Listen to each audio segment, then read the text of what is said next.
Ang sarap-sarap talaga nito. Buti na lang ito yung binili ko. Ha? Sina Queenie? Papaingitin ko sila nito. Joshua, hindi ka ba uuwi? Anong oras na ako? Baka hinahanap na ako ni Mami sa bahay. Hindi pa, Queenie. Mamaya na lang tayo uuwi. Mag-usap muna tayo dito. Sige na nga. Queenie, Joshua, tingnan nyo oh. Bumili ako ng cake. Ang sarap-sarap nito.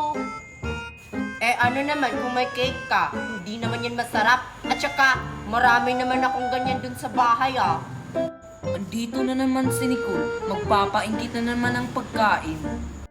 Talaga, may pagkain kang ganito sa bahay nyo. Bakit di mo dala?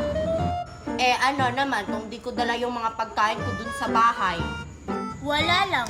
Di ba kayo naiinggit sa pagkain ko? Ang sarap-sarap ko yan ito.